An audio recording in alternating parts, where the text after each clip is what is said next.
Hey, what's going on YouTube? We will be doing a tool review today of the Craftsman variable speed bench jointer. So I am a woodworking hobbyist. I am an amateur. I am not a professional woodworker, and wanted to get me a jointer, and I saw this one on Amazon and decided this seemed like a good entry-level jointer to go ahead and pick up and start using. So this is a variable speed jointer. It comes with a 6-inch variable speed, 2-knife cutting head, and it is approximately 30 inches in length, and it is a good size for just your standardized workbench, which is what I'm going to be using it for. It's kind of heavy. It weighs a little bit over 40 pounds, but if you are 41 years old with a bad back, bad knees, or younger, you should be able to pick this up. But again, it is kind of heavy, so if you have any musculoskeletal issue, you might need 2 people to lift this. But I was able to pick it up and put it on my workbench with no problem. So you're going to go ahead and get this from Amazon. It's going to come looking like this. It's going to come with an instruction booklet, and since I am an amateur woodworker myself, I just throw the instructions away. You'll have those top screws on there. You'll have some issues as far as holes in the box when Amazon delivers it, but don't worry, it comes mostly intact. It's going to come in this nice styrofoam wrapping. You'll be able to take it out of the box, no worries, and then you can just go ahead and disassemble it out of the actual mold itself here. So it'll come wrapped in a bag like that, and then it'll come with the pieces that you're going to need to assemble. It also comes with 2 push blocks, which was a nice surprise. I didn't think it was going to come with those. So you just get the fence out, and then you have the actual latches that you're going to start to attach the fence portion and then the wood chipping portion of it as well. But blocks seem nice. They're a good size for this actual piece of equipment here. And then you're just going to go ahead and unwrap it, and then it's going to come mostly assembled, and there's going to be a couple of screws and things you'll have to put together. Then you want to cut off the actual plastic bag that's on top of the cord, because it came with that for some reason, and that's going to give you probably the most problems out of the entire project here. But overall, once you get all of that done, it'll come with an Allen key that you will basically use for the majority of the project assembly. So the instruction booklet from Craftsman I don't think was very helpful. It comes with a couple of pictures which I don't think are very helpful either, but it's pretty much self-explanatory. Once you kind of just look at the picture, you're going to take these screws off the back of the actual jointer itself, and then those go in pretty flush with no real noticeable difficulty. You'll just take that Allen key, undo the screws, align them, and then just insert them. And it really doesn't take much time at all. But after watching this video, it should take you less than 30 minutes to assemble the entire thing once you get it out of the box. So you just want to go ahead and tighten those down real good. The slide will be the next portion of it that will go on. And this part here will attach, and then the little baggie that you saw in the beginning will have this piece in it, and then you'll just unassemble that, have the joint on top, and then you'll just screw that in, and then you'll be able to lift and turn that as you need to, and then that will slide back and forth. So last portion of this is just assembling the fence, and then you'll have 2 little screws that'll come in that small little baggie as well, and then you'll just take that and then slide them into the notch here, 1 and 2, and then that'll attach to the faceplate on the actual fence itself. You just want to make sure that this is pointing in the correct direction when you're assembling it. So pretty easy assembly once you kind of get the hang of it. Again, I don't think the instruction manual was very helpful, but it's pretty self-explanatory once you get the pieces together. If you've ever had a Lego set, this should not be any kind of a big issue. That Allen key, you're going to do 90% of the work with that, and it will level and rise, and you are able to bend and angle the actual fence itself. So if you're interested in more than just flat cuts, you'll be able to use that fence to adjust the height and the angle in what you want to go to. So this part here takes an Allen key and a screwdriver.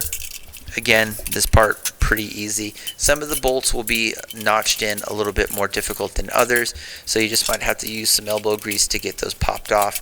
But once you do, just make sure everything is nice and tightened down, and that shouldn't be a problem. And if you have a hose to hook it up to, even better. I don't, but that's just part of it. And then the last part here, you'll have to engage the safety mechanism. It's the lock that ensures that the blades don't spin while it is on unless you intend it to do that. And this part might be a little too tight, but just again, some elbow grease, you'll be able to pop that off, and then you'll be able to put in the safety latch on there without any noticeable problem. Pretty self-explanatory as well. So if you're an entry woodworker or entry-level furniture maker of any kind, this seems like a pretty nice, decent sized jointer for what I need it for. I intend on building small little coffee tables and things, so this seems like a good entry-level one. And then the last thing you have to do is just go ahead and remove the piece of paper that'll be in there before you turn this bad boy on. And then just throw that piece away. You won't need it for anything. Then what you want to do before you use it is ensure that the safety mechanism is disengaged. Fun fact, I turned it on while it was engaged, so don't do that. And then it comes with a variable speed, and you'll be able to adjust the motor of how fast you want the RPMs to go. And then you want to make sure that the fence is flat and sitting up against the table, and that everything is flush before you actually start the process of using the jointer. I've never used a joiner, but from watching other woodworkers, I know that's kind of important. So got the variable speed on, and then you'll have the latch here about how much material you want to take off. You can see the latch over there on the right. I can manipulate how much I want to take on and take off.